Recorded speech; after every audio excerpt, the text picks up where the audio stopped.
화요일, 유령이 발산하는 창백한 초록색 불빛이 그녀의 손이 닿을 듯 말 듯한 곳에서 춤을 추고 있었다. 한 번만 만져볼 수 있다면 그 유령의 손에 닿기만 해도 그녀는 살 수 있을 것이다. 어두운 차 트렁크 안을 둥둥 떠다니는 불빛은 강력 접착 테이프로 꽁꽁 묶인 발 위에서 그녀를 조롱했다. 그녀의 손 또한 테이프로 묶인 상태였다. 유령. 그녀의 입도 테이프로 봉해져 있었다. 그녀는 코로 쾌쾌한 공기를 들어마시며 그나마 캠리의 트렁크가 큰 편이라 다행이라고 애써 스스로를 위로했다. 움푹 팬 곳이 지났는지 차가 심하게 요동쳤다. 그녀가 들리지 않는 외마디 비명을 빽 질렀다. 불빛은 가끔 다른 힌트도 제공해 주었다. 속도를 줄일 때마다 들려오는 미등의 빨간 불빛, 그리고 깜빡이는 방향 지시 등. 밖에서는 다른 조명이 새어 들어오지 못했다. 새벽 1시쯤 된 것 같았다. 발광성 유령은 연신 좌우로 몸을 흔들어댔다. 비상 트렁크 릴리즈 장치였다. 야광 레버에는 차에서 탈출하는 남자의 코믹한 이야기가 그려져 있었다. 하지만 안타깝게도 그녀의 발은 레버에 미치지 못했다. 테미 포스터는 가까스로 울음을 그쳤다. 흐느낌은 그녀가 클럽의 어두운 주차장에서 불시의 습격을 받은 직후부터 시작됐다. 뒤에서 덮친 습격자는 테이프로 그녀의 입을 봉해놓고 두 팔을 등 뒤로 묶었다. 그런 다음 그녀를 트렁크에 밀어넣고 테이프로 발을 묶어놓았다. 공황 상태에 빠진 17살 소녀는 생각했다. 그는 내게 모습을 보이지 않고 있어. 다행이야. 그는 날 죽이려는 게 아니라고. 그냥 내게 겁을 주려는 것뿐이야. 그녀는 트렁크 안을 빠르게 훑다가 천장에 대롱대롱 매달린 유령을 발견했다. 묶인 발로 당겨보려 했지만 레버는 신발 사이에서 자꾸 미끄러졌다. 축구팀과 치어리더 팀에서 맹활약 중인 태미는 남다른 운동신경의 소유자였다.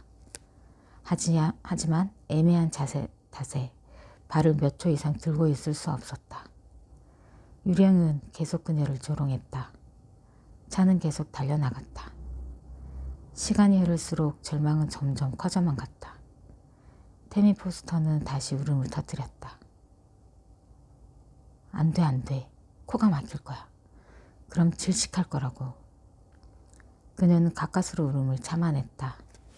자정 전까지는 집에 돌아가야 했다. 어머니는 보나마나 술에 취한 채 긴 소파에 누워 남자친구 욕을 해대고 있겠지. 여동생은 인터넷을 하거나 전화기를 붙들고 있을 테고 보나마나. 덜컹? 아까와 같은 소리. 뒷좌석에 실린 무언가 부딪히며 내는 금속성 소리였다. 그녀는 예전에 봤던 공포영화를 떠올렸다. 역겨울 정도로 아주 잔인했던 고문, 살인, 그것도 연장으로. 그런 영화.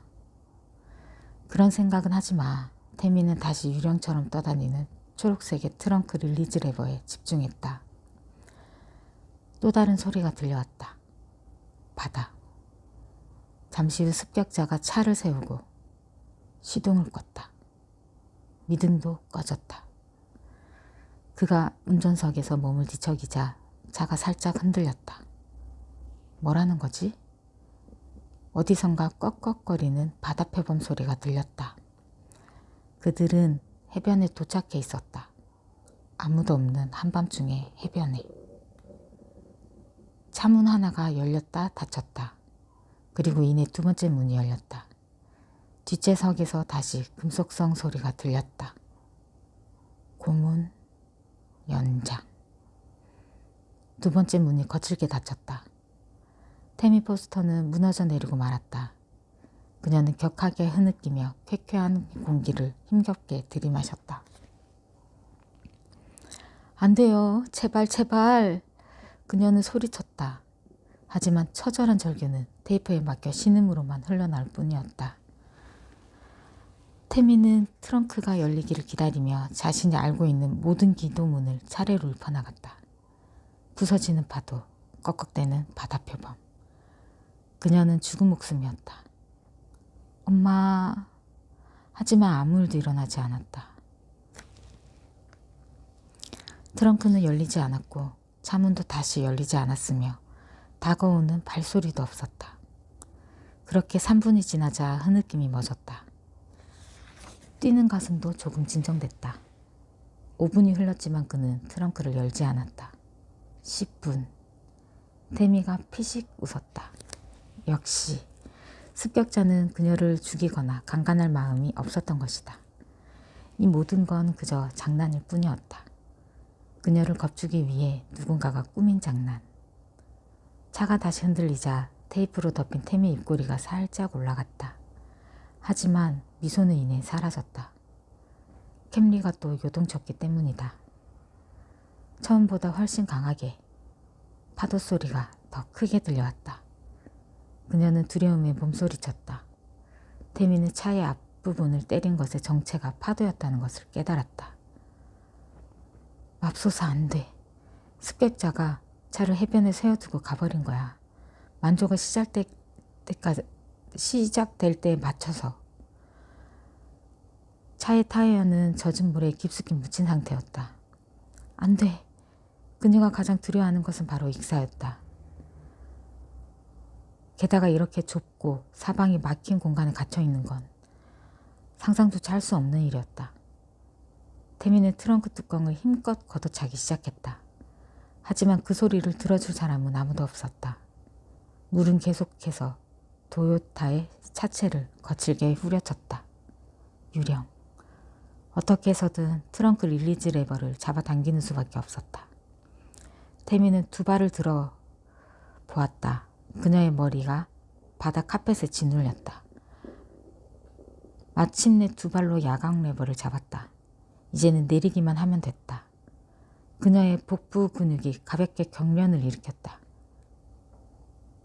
지금이야. 태미의 다리에 쥐가 오르기 시작했다. 그는 발로 잡은 유령을 조심스레 내렸다. 찰칵. 됐어. 해냈어. 하지만 기쁨도 잠시. 태미의 입에서는 이내 공포의 신음이 터져나왔다. 레버가 뚜껑에서 뽑혔지만 트렁크는 열리지 않았다. 그녀는 바닥을 뒹굴고 있는 초록색 유령을 응시했다. 습격자가 줄을 끊어놓은 거야. 날 트렁크에 가두자마자 줄을 끊어버린 거라고. 걸쇠 케이블에서 끊어진 릴리즈 코드는 작은 구멍 밖으로 대롱대롱 매달려 있었다. 그녀는 완전히 갇혀버린 것이다. 제발 누구라도. 태미는 기도하기 시작했다. 신에게, 우연이라도 주변을 지날지 모르는 사람에게, 기적적으로 자신에게 자비를 베풀어 줄지도 모르는 납치범에게. 하지만 그녀의 기도에 답을 준 것은 트렁크 안으로 새어 들어오는 바닷물의 꼴꼴거리는 소리뿐이었다. 페닌슐라 가든 호텔은 68번 고속도로 근처 한적한 곳에 있었다. 30km에 달하는 고속도로는 몬터레이 카운티의 많은 얼굴이라는 제목의 축소 입체 모형이라고 봐도 무방했다. 미국의 샐러드 접시라 불리는 셀리나스에서부터 시작된 구불구불한 도로는 하늘 목장, 라구나 세카 경주 트랙, 사무실용 건물 단지, 그리고 먼지 투성이 몬터레이를 지나 소나무와 동미나리로 가득 찬 퍼시픽 그로브까지 이어졌다. 고속도로는 부자들의 동네로 유명한 전설의 27.3km 드라이브를 처음부터 끝까지 달려보는 운전자들로 항상 넘쳐났다. 나쁘지 않은데? 마이크 온일이 차례에서 내리며 캐스틴 댄스에게 말했다. 댄스의 눈이 스페인 이르데코 양식으로 지은 메인 오두막과 6채의 주변 건물들을 회색 안경테 너머로 빠르게 훑었다. 여기저기 다 달아해지고 먼지로 덮이긴 했지만 호텔은 여전히 세련되어 보였다. 아주 좋네요. 마음에 들어요. 태평양을 배경으로 우뚝 선 호텔을 눈으로 훑으면서도 동작학 전문가 댄스는 오닐의 머릿속을 읽어보려 했었다. 몬터레이 카운티 보안관 사무실 수사본부의 수석 부보안관인 분석이 까다로운 상대였다. 40대의 그는 단단한 체구에 희끗희끗한 머리를 가지고 있었다. 명랑태평한 사람이지만 낯선 이들 앞에서는 입을 잘 열지 않았다. 제스처도 잘 쓰지 않고 표정에도 별 변화가 없었다. 동작학적으로 파악할 수 있는 부분이 거의 없다는 뜻이다. 아무튼 오닐은 이곳을 찾은 목적을 잊었는지 별로 긴장하고 있는 것 같지 않았다. 바짝 긴장하고 있는 그녀와 달리 30대의 캐트린 댄스는 늘씬했다. 오늘 그녀는 짙은 금발머리로 뒤를 모아 한 가닥 따놓았다. 솜털 같은 끝부분에는 밝은 파란색 리본이 묶여 있었다. 아침에 딸이 직접 골라 조심스럽게 묶어준 리본이었다. 댄스는 긴 검정 주름치마에 검은색 재킷, 하얀색 블라우스 차림이었다. 발에는 지난 몇 개월간 고민하다가 세일 때 간신히 구입한 검은색 앵클부츠를 신었다. 힐의 높이는 5cm가 넘었다. 오닐은 사복 차림이었다. 치노 바지와 연한 청색 셔츠, 넥타이는 매지 않았다. 짙은 파란색 재킷에는 격자 무늬가 희미하게 들어가 있었다. 문지기는 쾌활해 보이는 라틴계 남자였다.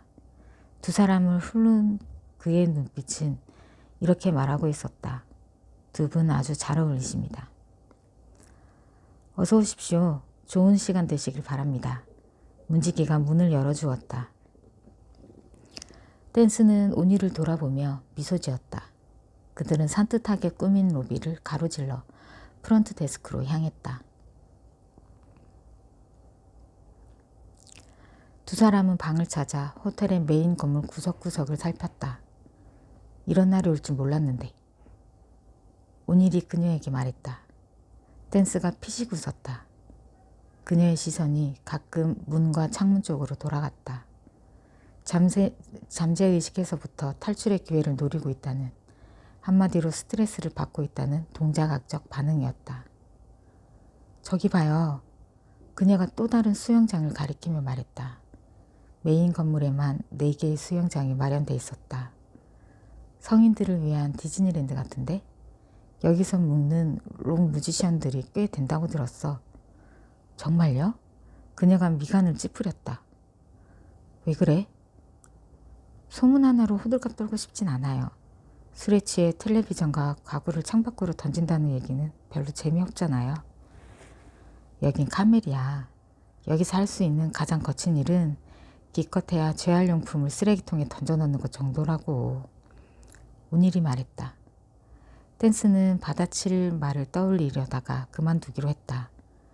농담을 나눌수록 점점 더 불안해질 뿐이었다. 그녀는 뾰족한 잎으로 덮인 야자나무 앞에 멈춰섰다. 우리가 어디쯤 와 있죠? 부부한가는 손에 쥔 메모지를 들여다보며 뒤편에 한 건물을 가리켰다. 저기. 오닐과 댄스는 문 앞에 섰다. 그가 긴 숨을 내쉬며 눈썹을 축혀 세웠다. 다 온 것 같은데? 댄스가 웃음을 터뜨렸다. 꼭 10대 시절로 돌아간 것 같은 기분이에요. 부부한가는 문을 두드렸다. 잠시 후 문이 열렸다. 50대로 보이는 빼빼 마른 남자가 문틈으로 모습을 드러냈다. 그는 짙은색 바지와 흰색 셔츠, 줄무늬 넥타이 차림이었다. 마이클, 캐트린, 시간에 딱 맞춰왔군요. 들어와요. 로스앤젤레스 카운티 지방검사 어니스트 세이볼드는 고개를 끄덕여 들어오라고 신호했다. 방 안에 놓인 다리 3개짜리 음성 구슬기 옆에는 법원 속기사가 앉아 있었다. 또 다른 젊은 여자가 일어나 그들을 맞았다. 세이볼드는 그녀를 로스앤젤레스에서 온 검사부라고 소개했다. 이달 초 댄스와 오닐은 몬터레이에서 한 사건을 맡아 수사했다. 유죄 판결을 받은 컬트 리더이자 살인범 다니엘 페리 교도소를 탈출해 몬터레이 반도에서 추가 범행을 벌였던 것이다. 수사 과정에서 댄스와 그녀의 동료 수사관들이 철석같이 믿었던 FBI 요원이 그들의 동지가 아니었다는 사실이 밝혀졌고 그로 인해 또 한 건의 살인사건이 발생하고 말았다. 댄스는 끝까지 범인을 쫓고 싶었다. 하지만 그러기에는 막대한 영향력을 지닌 기관의 압박이 너무 컸다. 몬터레이 검사가 사건에서 손을 뗀 후에도 그녀와 오닐은 조용히 수사를 이어나갔고 결국 그 요원이 로스앤젤레스에서도 살인을 저지른 적이 있다는 사실을 알아냈다. 댄스의 친구이자 그녀가 소속된 캘리포니아 연방수사국과 자주 일해온 세이드 지방검사는 기꺼이 이 사건을 로스앤젤레스로 가져가 주었다. 댄스와 오닐을 비롯한 여러 증인들이 몬터레이 지역에 살고 있었기 때문에 진술을 받기 위해서는 세이볼드가 직접 출장을 오는 수밖에 없었다. 그들의 은밀한 모임은 범인의 인맥과 평판 때문이었다. 굉장히 민감한 문제라 당분간 그들은 살인자의 본명도 쓰지 않기로 했다. 재판 이름도 국민대 제2도라고 불렸다. 두 사람이 자리를 잡고 앉자 세이볼드가 입을 열었다. 문제가 좀 생긴 것 같습니다. 댄스는 뭔가 잘못된 것 같았고 이 사건이 궤도를 탈선할지 모른다는 불안감이 찾아들었다. 검사가 설명을 이어나갔다. 피고 측이 기소 면제를 조건으로 한 기각 동의서를 제출했습니다. 그게 먹힐 가능성이 어느 정도인지는 우리도 모릅니다. 심리는 모레 시작됩니다. 댄스가 눈을 질끈 감았다. 맙소사. 그녀 앞에서 오닐이 씩씩거렸다. 지금껏 얼마나 고생했는데. 그가 풀려나면 내가 지는 거야. 댄스는 생각했다. 그녀의 턱이 바르르 떨렸다. 세이볼드가 말했다. 우리 팀이 대응 방안을 놓고 고민 중입니다. 검찰에서 가장 유능한 친구들입니다. 어떻게 해서든 붙잡아 둬야 해요, 어니스트. 그가 풀려나면 난 끝장이에요. 댄스가 말했다. 모두가 그를 원하고 있어요, 캐트린. 최선을 다해보겠습니다. 그가 풀려나면 우리가 이길 걸 확신하고 진행했으면 합니다. 세이볼드는 자신감 넘치는 얼굴로 말했다. 댄스의 마음이 조금 풀렸다. 신문이 시작됐고 세이볼드는 사건에 대한 수십 가지 질문을 던졌다. 질문 대부분은 댄스와 오닐이 목격한 상황과 사건의 증거에 집중했다. 세이볼드는 노련한 검사였다. 1시간에 걸친 신문이 끝나자 강단에 있는 그가 등받이에 몸을 붙이며 이 정도면 됐다고 했다. 그는 증언을 약속한 몬터레이 지역의 경찰관을 기다리겠다고 했다. 댄스와 오닐은 검사에게 고맙다고 인사했고 그는 기소 면제 심리의 결과가 나오는 대로 연락하겠다고 약속했다. 두 사람은 로비로 나왔다. 오닐이 걸음을 멈추고 인상을 찌푸렸다. 왜 그러죠? 그녀가 물었다. 농땡이나 쳐볼까? 그게 무슨 말이에요?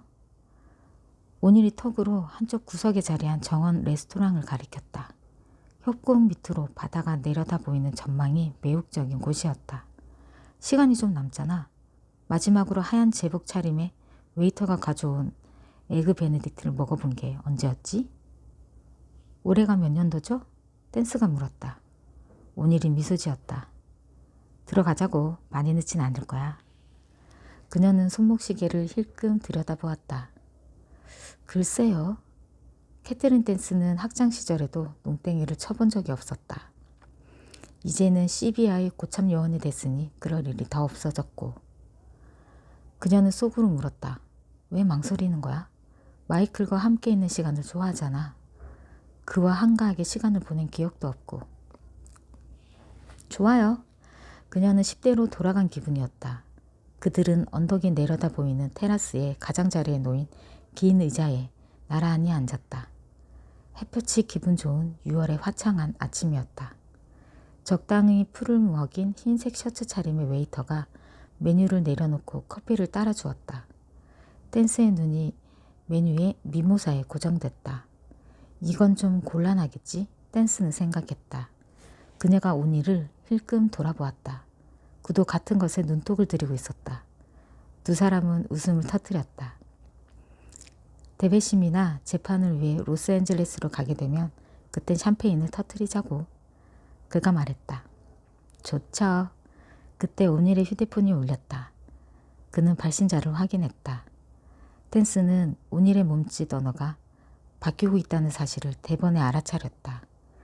어깨가 살짝 올라갔고 벌어졌던 두 팔은 안으로 모아졌으며 초점을 찾은 눈은 번뜩였다. 그가 밝은 목소리로 응답하기도 전에 댄스는 누구의 전화인지 알 수 있었다. 안녕. 사진작가의 오닐의 아내 애니였다. 갑작스러운 출장에 남편의 일정이 궁금해진 모양이었다. 오닐이 전화를 끊었다. 두 사람은 한동안 침묵을 지키며 메뉴를 들었다. 이걸로 하겠어. 에그 베네딕트. 그가 말했다. 댄스도 같은 걸로 주문하기로 하고 웨이터를 찾아 고개를 들었다. 그때 그녀의 휴대폰이 진동했다. 그녀는 문자 메시지를 확인하며 미간을 찌푸렸다. 다시 메시지를 확인하는 그녀의 몸에 변화가 찾아들었다. 심박수가 빨라졌고 어깨가 살짝 올라갔으며 발로 바닥을 토닥거렸다. 댄스는 한숨을 내쉬었다. 정중하게 손짓해 웨이터를 부르려는 제스처도 계산서를 가져오라는 제스처로 바뀌었다.